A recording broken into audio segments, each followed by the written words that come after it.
හරි මුලින්ම සර්ට තෑන්ක් කරනවා මේ ඔපචුනිටි එක දුන්න එකට. මේ 27 නේ සර්. හරි 27. ඇත්තට මේ මගේ මල්ලිත් 27 තමයි කරන්නේ මේ පාර O levels කරේ ඔයාලගේ වැසේ. ඉතින් මට පොඩි අදහසක් තියෙනවා ඔයාලා ඉන්න මට්ටම ගැන, ඔයාලගේ තත්ත්වය ගැන. තාම රිසල්ට්ස් ආවේ නැහැනේ. ඉතින් තාම රිසල්ට්ස් බලාගෙන ඔයාලා ඉන්නේ. රිසල්ට්ස් හොඳ වෙයි කියන එක්ස්පෙක්ටේෂන් එකත් එක්ක තමයි මෙතනට ඔයාලා ඇවිල්ලා ඉන්නේ. මෙහෙමයි මම A levels කරපු විදියට ඒ ටිකත් මම ඔයාලට කියන්න මොනවද මම කරේ සහ මොනවද ඔයාලට ඒකෙන් ගන්න තියෙන්නේ කියලා මම හිතන දේවල් ටිකත් මම ඔයාලට කියන්නම්. සහ මේ ඔයාලට වෙනම දෙන්න උපදෙස් ටිකක් තියෙනවා. ඒ කියන්නේ පල්ලෙහා බැචලර්ස් වලට විශේෂයෙන් දැන් O levels ඉවර කරලා ඉන්න ඔයාලා වගේ කට්ටියට කියන්න දේවල් ටිකක් තියෙනවා. මම එතනින් පටන් ගන්නම්. දැන් ඔයාලගේ තාම රිසල්ට්ස් ආවේ නැහැනේ. රිසල්ට්ස් එන්නනේ තියෙන්නේ. රිසල්ට්ස් ආවට පස්සේ ඔයාලා දැන් මේ යන රටාව දැන් මේ ඉන්න විදිය වෙනස් කරන්න එපා. හරිද?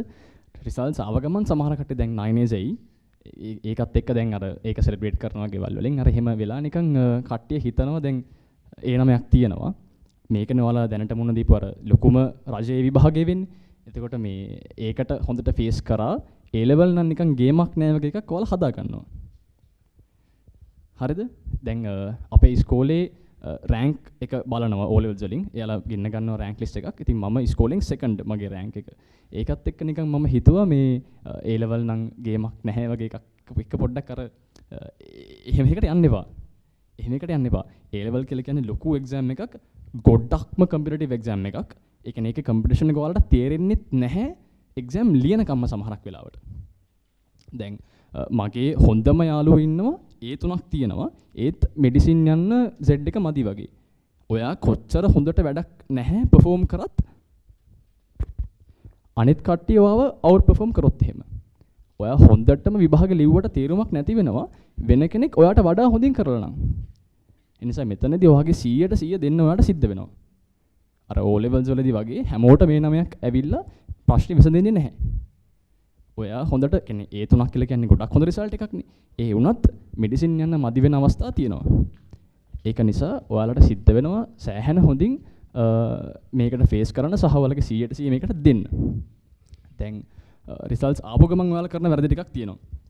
එතකොට දැන් මම දන්නවා දැන් ළමයි රිසල්ට්ස් ආව ගමන් මොන හරි ගෙවලෙන් ඉල්ලනවා. හරිද? එතකොට මේ අර නිකන් ගණන් ෆෝන් එකක් හරි මොකක් හරි අර එහෙම නිකන් ඔයාලට හිතන මොන හරි දෙයක් ඔයාලා ඉල්ලනවා. සමහර කට්ටිය බයික් ගන්නවා. අර මම නම් කියන්නේ එහෙම කරන්න එපා කියලා. හරිද? මේ A levels වලදී ඔයාලගේ ફોකස් එක කැඩෙන කිසිම දෙයකට යන්න එපා. ඔයාලා දැන් ඉන්නේ ඔයාලට අර වැඩ කරන්න පුළුවන් හොඳම තැන ඔයාලා ඉන්නේ. මෙතනින් තමයි ඔයාලගේ A level ගමන පටන් ගන්න ඕනේ. තව පස්සේ ඔයාලට පටන් ගන්න බෑ. තව පහුවෙලා ඔයාලා මේක පටන් ගන්න තියාගත්තොත් එහෙම කියන්නේ අර ඔයාලගේ 100% දෙන එක ෆුල් ටයිම් A level වලට බහැලා අර හින්නම ගැම්මෙන් වැඩ කරන එක තව පහුවෙලා පටන් ගන්න තියාගන්න එපා. මෙතනින් ඔයාලා පටන් ගන්න ඕනේ. දැන් ඔයාලා මේ ඉන්නේ හොඳම තැන. මම හිතනවා දැන් මේ වෙලාවේ යමක් කියන්න උපදේශක් දෙන්න හොඳම බැච් එකක් ඔයාලා. මොකද දැන් සමහරක් වෙලාවට දැන් ටිකක් ඔයාලට වඩා වැඩිමල් කට්ටිය 25 26 කට්ටිය මේ වෙද්දී ඔයාලට කරගන්න ඕන හානිය කරගෙන ඉවරයි. වැරදි දේවල් කරලා වැරදි තීරණ අරගෙන එයාලා කරගන්න ඕන හානිය කරගෙන ඉවරයි. ඔයාලා තාම එහෙම කරගෙන නැහැ. ඔයාලට තාම ඒ හානියක් කරගන්න chance එක ආවේ නැහැ ඒකයි. හරිද? මේ ඒක එහෙම කරගන්න එපා. වැරදි කරන්න එපා. සර්ලා එපා කියලා කියන දැන් සර්ලා සහ අනිත් වැඩි හිටියෝ එපයි කියලා කියන දේවල් කරන්න එපා. මේ වෙලාවේ ඔයාලගේ number 1 focus එක වෙන්න ඕනේ A levels. ඒකට විතරයි ඔයාලගේ හැමදේම මේ වෙලාවේ ඔයාලා කියන්නේ ඔයාලගේ සියලු දේවල් හසුරවගෙන ඔයාලා මේ වෙලාවේ වැඩ කළ යුත්තේ ඒ සඳහා පමණයි. හැමෝටම මෙතන ඉන්න ටාගට් එකක් ඇති. හැමෝටම මෙතන ඉන්න කියන්නේ මෙඩිසින් යන සහ කියන්නේ මම දන්නේ මොකක්ද ඔයාලගේ ටාගට් එක කියලා. කොහොමවත් මේ ෆීල්ඩ් එකෙන් ඉස්සරහට යන්න ඔයාලට අරමුණක් තියෙනවනේ. ඒකනේ මෙතන ඔයාලා ඉන්නේ. ඉතින් ඒ ටාගට් එකට ගිහිල්ලාම තමයි ඔයාලා පස්ස බලන්න ඕනේ. අතර මගෙන් හැරෙන්න බෑ. හරි. දැන් මම එන්නම් දැන් මම කරපු විදියට. ඊට පස්සේ දැන් ඉතර කියන තියෙන කෙනේ මට ඔයාලා කියන්න ඕනේ දැන් අර ફોකස් එක කඩගන්න එපා කියන එක. හරි. මගේ කතාව කිව්වොත් එහෙම දැන් මම O levels කරලා ඉවර වෙලා අපිට සෑහෙන බ්‍රේක් එකක් තිබ්බා මේ රිසල්ට්ස් එහෙම නිකන්. ඉතින් ඔයාලා තරම් හොඳට අපි එන්ගේජ් වෙලා හිටියේ නැහැ A levels එක. O level ඉවර වෙලා අපිට සෑහෙන ලොකු බ්‍රේක් එකක් තිබ්බා හින්දා අපි අර හිමීට තමයි A level වලට ආවේ. ඊට වඩා ඔයාලට ඇඩ්වාන්ටේජ් එකක් තියෙනවා. හරිද? ඒ නිසා ඒකේ වාසිය ගන්න මේ හොඳට වැඩ ටික කරගෙන යන්න මුලින් ඉඳන්ම වැඩ ටික කරගෙන යන්න. මුලින් ඉඳන්ම මේ කරන දේවල් අර පිළිවෙලට කරගෙන ඉස්සරහට යන්න. ආයි කියන්නේ අර හැරිලා ඉන්න තියන්න එපා කිසිම තැනක. හොඳම එක්සැම්පල් එකක් දැන් බයෝ ක්ලාස් එකේ ඉන්නව නම් සර් ඉගෙනුවාම ඒ වෙලාවෙ මේක ඉවර කරගන්න. සර් උගන්වන දේවල් ටික ඒ වෙලාවෙම පාඩම් කරගන්න. අවධානයෙන් පන්ති ඉන්න. ඒක ගොඩක් වැදගත්. හැම ක්ලාස් එකකම හිමේ බයෝ විතරක් නෙමෙයි. ඔයාලා ඉන්න හැම ක්ලාස් එකකම අර ඔයාලගේ 100% දෙන්න පන්ති වෙලාවේ. ඔයාලා කියන්නේ වාඩි වෙලා ඉන්න තැන වැදගත් නැහැ. ඔයාලා කියන්නේ මට වෙන්න ඕනේ මම කියන්න උත්සාහ කරන්නේ. ඔයාලගේ 100%ක් ක්ලාස් එක තුල ඔයාලා දෙන්න කියන එක මම කියන්න උත්සාහ කරන්නේ. මම හිතනවා මම කියන දේ ඔයාලට තේරෙනවා කියලා. කියන්නේ ඔයාලගේ 100%ක් ફોකස් එක පන්තියේ දෙන්න ඕනේ. 100%ක් ඔයාලා මේ කියන දේ අවබෝධ කරගන්න සහ ඒක මතක තියාගන්න දෙන්න ඕනේ උත්සාහය ඒ එෆර්ට් එක දාන්න ඕනේ. සර් යමක් කිව්වහම ඒක අහලා ඒක තේරුම් අරගෙන ඒක ධාරණය කරගන්න ඕනේ. ඒක තමයි A levels වල පළවෙනි රූල් එක. ඔයාලට තියරි සර්ලා දෙනවා. තියරි ඔයාලට හම්බෙනවා. ඒවා ඔයාලා ඔළුවට දාගන්න ඒ වෙලාවෙම එතකොට ඒක ආයි අමුතුවෙන් මතක තියාගන්න ලොකු එෆර්ට් එකක් දාන්න ඕනේ නැහැ. ඒ තමයි පළවෙනි දේ. ඒක කරගෙන යන්න. දැන් ඔයාලට තාම මුල් හරියන යන්නේ. ඒ නිසා ඔයාලට ප්‍රමාණවත් කාලයක් තියෙනවා හොඳින් මේකට ප්‍රිපෙයාර් වෙන්න. ඒවට ටික කරන්න සහ ඊළඟට ඔයාලට කියන්න තියෙන්නේ තමයි distractions අවම කරගන්න. ඔයාලව ඔයාලගේ ටාගට් එකෙන් එළියට ඇදලා දාන දේවල් කවුරු හරි පුද්ගලයෙක් වෙන්න පුළුවන්. ඒ වගේ යාළුවෙක් හරි වෙන කවුරු හරි වෙන්න පුළුවන්. මොන හරි devices විවිධාකාර දේවල්.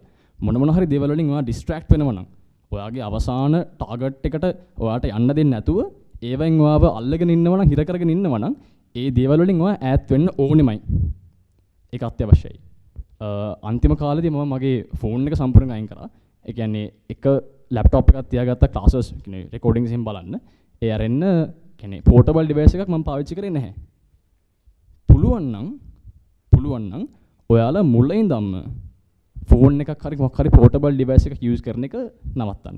ඒක පුළුවන් නම් අයින් කරන්න. හෝ අවම කරන්න. කියන ඔයාලට පුළුවන් නම් අම්මා කෙනෙක්ගේ හරි කාගේ හරි ෆෝන් එකකින් ක්ලාසස් වල ටික කරගන්න එහෙම කරන්න. තමන් ගාව තියාගන්න එපා පෝටබල් ඩිවයිස් එකක්. කියන ඔයාලට තියරේ අර මේ නිකන් හරියට පොඩ්ඩක් විතර අපිට කම්ප්ලීට්ලි මේක කරන්න බෑ. ඒත් අර චුට්ටක් විතර නිකන් අර ඩිජිටල් ඩීටොක්ස් එකකට යන්න වගේ කියලා මම කියන්නේ. ඒක ඔයාලට තේරෙයි. කියන්නේ සෝෂල් මීඩියා වල හරි කියන්නේ මොන හරි කාගේ හරි තේරුමක් නැති කන්ටෙන්ට් ඔළුවේ පුරව ගන්න නැතුව ඔළුව නිදහසේ තියාගන්න එකේ වටිනාකම ඔයාලට තේරෙයි එතකොට. දැන් මම අර කිව්වා මම සම්පූර්ණයෙන්ම ෆෝන් එක ඉවත් කරලා අර හොද්දටම ફોකස් එක এডুকেෂන් එකට දැකගත කාල සීමාවක් තුල මේ මට තේරුණා මගේ සෑහෙන වෙනසක්. හරිද? ඒ කියන්නේ ඒක මාර ලොකු වෙනසක් මේ කියන්නේ ඔයාලට දැනෙන්න පටන් ගන්නවා නිකන් මේ අර වටපිටාවත් ඔයාලට හොඳට ෆීල් වෙන්න පටන් ගන්නවා. ඒක මාර එක්ස්පීරියන්ස් එකක්. කියන්නේ අර ෆෝන්ස් එක අනම්මනම් ඩිජිටල් ස්ක්‍රීන්ස් එක එහෙම ඉඳලා කියන්නේ විකාර දේවල් ඔළුවේ පුරවන් ඉඳලා බස් ඒව සම්පූර්ණ පැත්තක තියලා ඔයාලා අර ඇත්ත ලෝකෙත් එක්ක ගැටෙන්න ගත්තට පස්සේ ඔයාලට නිකන් තේරෙනවා නිකන් අර වටපිටාවත් නිකන් වඩා හොඳින් දැනෙනවා කියලා. අර එහෙම නිකන් ඔයාලට ලොකු වෙනසක් තේරෙයි. ඔයාලගේ ඔළුව ඔයාලට තේරෙයි සෑහෙන ක්ලීන් වෙනවා කියලා. ඔයාලට තේරෙයි ඔයාගේ අර නිකන් මනසේ නිකන් තියෙන නිකන් මොකද කියන්නේ? අර නිකන් අර අපහැදිලි ගතියක් වගේ නිකන් ඔයාගේ අර ඔයාලට නිකන් ක්ලැරිටි එකක් ෆීල් වෙයි නිකන් ඔයාගේ මනසේ. කියන්නේ මම මේ කියන එක නිකන් try කරලා බලන්න.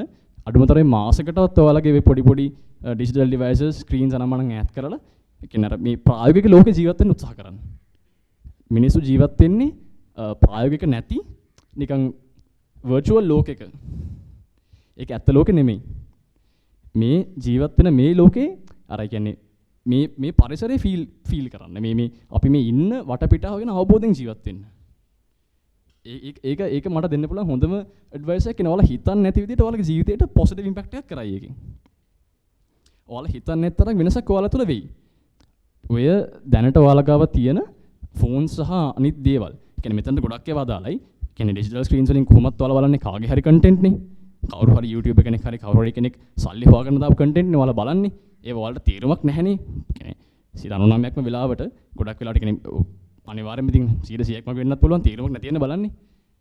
ෆීඩ් වෙන දේවල් ඔයා බල ඉන්නවා. ඒනට වැඩක් නැහැ ඔයාට. ඒවෙන් ඔළුව පුරව ගන්න එපා. ඔළුව නිදහසේ තියාගන්න.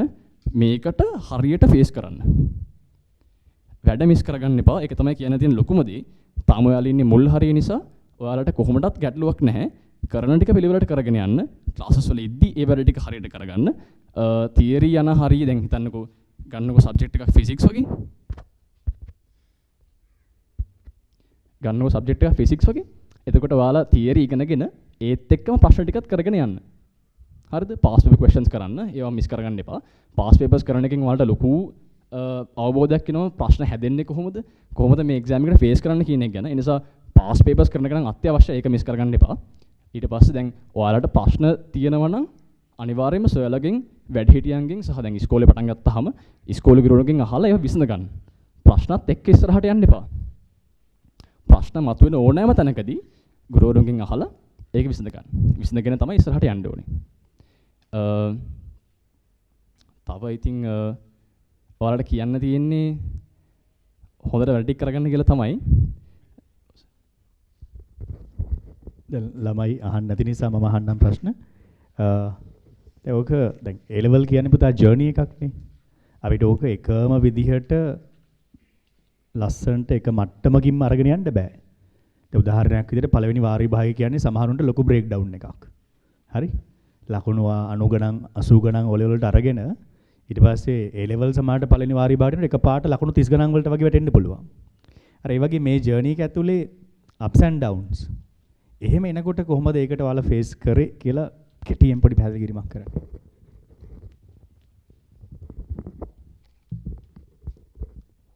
ඒ ටර්ම් ටෙස්ට් ප්‍රශ්න නම් හොඳ ප්‍රශ්නයක්. මේ මොකද කොහොමද දැන් ඔයාලගේ ඉස්කෝලේ දැන් ගොඩක් අයට O levels වලින් හොඳ රිසල්ට්ස් එයිනේ. එතකොට ඔයාලා ලොකු ඉස්කෝලේට යයිනේ. ඒ වෙයි සාමාන්‍යයෙන් පේපර් ස්ටෑන්ඩඩ්ස් ගොඩක් උඩ තියෙන්නේ. ඒතර පේපර් සැහැණ අමාරුයි. මේ මම 12 මේ තර්ඩ් ටර්ම් එකේ ෆිසික්ස් ෆේල්. එහෙම වෙන්න පුළුවන්. දැන් කොහොමත් මේ ජර්නි එක අර සර් කිව්වගේ ups and downs තියෙනවා. අපේ ලකුණු ෆ්ලක්චුවේට් වෙනවා. අපේ වැඩ කිරීමේ හැකියාව ෆ්ලක්චුවේට් වෙනවා. අපේ ફોකස් එක තියාගැනීමේ හැකියාව ෆ්ලක්චුවේට් වෙනවා. අපි මැෂින්ස් නෙමෙයිනේ. මේ අපි ළමයි. ඒකට වැඩ කරද්දී ඉතින් ඒ උඩ පහළ යම් තියෙනවා. ඒවත් දරාගෙන වැඩේ කරන්න ඕනේ. ඒකයි වෙන්න ඕනේ. ලකුණු අඩු වුණා කියලා මට මේක කරන්න බෑ කියලා දමල ගහපු කට්ටිය ඉන්නවා. එයාලට අන්තිම ටාගට් එකට අන්තිම ගෝල් එකට රීච් වෙන්න බැරි වුණා. වැටෙන තැන්වලදී වඩාත් ශක්තිමත් නැගිටින්න ඕනේ. ඔය කියන කාල සීමාව තුළ මම මේ ෆිසික්ස් මගේ ලකුණු ගොඩක් අඩු වෙලා ඔහොම ප්‍රශ්න වෙච්ච වෙලාවේ මේ මං සෑහෙන වැටුණා. කියන්නේ මං කිය දැන් මගේ O level result එක ගොඩක් උඩනේ තිබ්බේ. අර ඒ කාලේ හොඳටම ඇකඩමික් සයිඩ් එකෙන් perform කරපු කෙනෙක් මම. පස්සේ මේ කඩා වැටීම මට නිකන් දරා ගන්න බැරි වුණා. ඒ පාර මේ මං සර්ගෙන් ඇවිල්ලා හැවුව එකපාරට මේ සර් මට මෙඩිසින් යන්න බැරි වේවි කියලා. සර් මට ඒ වෙලාවේ පොඩ්ඩක් වැන්න මේ මෙච්චර කලින් ඔය වගේ කන්ක්ලූෂන්ස් වලට එන්නේ ඇයි? ඔහොම මෝඩ කතා කියන්න එපා. මහන්සිලා වැඩ කරන්න. ලකුණු අඩු වැඩි වෙන එක ඒක ගැන හිතන්නේ නැතුව වැඩ කරගෙන යන්න කියලා. ඒක තමයි කියන්න තියෙන්නේ. වැඩ කරගෙන යන්න. ලකුණු අඩු වැඩියෙන් වෙන්න පුළුවන්. එතනදී බලන්න ඕනේ අඩුපාඩුනේ මොකක්ද කියලා. ඒක දිහා බලලා අඩුපාඩු හදාගෙන යන එකයි වෙන්න ඕනේ. වැඩේ අතරින් එකවත් උත්සාහ වැඩ කරන එකවත් නෙමෙයි වෙන්න ඕනේ. සහ ලොකු දෙයක් කියන්න තියෙනවා. මේ දැන් මේක වලට දැම්ම ලොකු වැදගත්කමක් නෑ. අවසාන කාලයේදී දැන් ළමයින්ට එනවා සබ්ජෙක්ට් එකක් හෝ දෙකක් සාමාන්‍ය ලකුණු ටිකක් අඩු වෙන. දැන් තුනෙන් ඒ කියන්නේ බැලන්ස් එක නෑ. තුනෙන් එකක හෝ දෙකක ලකුණු වැඩි අනිත් එකේ සාමාන්‍යයෙන් අඩුයි. එතකොට යාලා කරන්නේ අර ලකුණු වැඩි ටික පැත්තකින් තියලා ලකුණු අඩුයි කරලා ගන්නවා. එහෙම කරගමන් අර දෙක පහළට වැටෙනවා. ඒවයි ලකුණු ඩ්‍රොප් වුණාට පස්සේ ආයෙ ඒවා වැඩි කරගන්න වෙන්නේ නැහැ. ඔයාලට සබ්ජෙක්ට් එකක් පුළුවන් නම් ඒක වට ගන්න නැතුව ඒක හොඳටම තවදුරටත් පොලිෂ් කරන ගන්න වෙන්න ඕනේ. ඒ කියන්නේ තවදුරටත් ඒක පොලිෂ් කරන ගමන් තමයි ඔයාලා කියන්නේ තවදුරටත් අර පුළුවන් ටිකත් තව පුළුවන් කරගන්න ගමන් තමයි ඔයාලා බැරි එක හදා ගන්න ඕනේ. ඔයාලා දාන මහන්සිය වැඩි කරනවා මිසක් අර ඔයාලා දාන එෆර්ට් එක හිතන්නකෝ සබ්ජෙක්ට් එකට ඔයාලා යම් මහන්සියක් දානවා කියලා අරවට දාන මහන්සිය අඩු කරලා නෙමෙයි අර ලකුණු අඩු එකට දාන මහන්සිය වැඩි කරන්න ඕනේ. අරවත් අර මට්ටමෙම තියාගෙන හෝ ඒවත් වැඩි කරලා මේවට දාන අඩු වාගේ ලකුණු අඩු එකට දාන ලකුණු අඩු සබ්ජෙක්ට් එකට දාන මහන්සියත් වැඩි කරන්නයි ඕනේ. මොකද A level කියලා කියන තරඟ විභාගයක් ඔයාලා විෂයන් තුනට විෂය මොකක්ද කියන එක වැඩක් නැහැ. විෂයන් තුනටම උප්පරිම ලකුණු ගත්තොත් තමයි ඔයාට ලොකු Z score එකක් එන්නේ.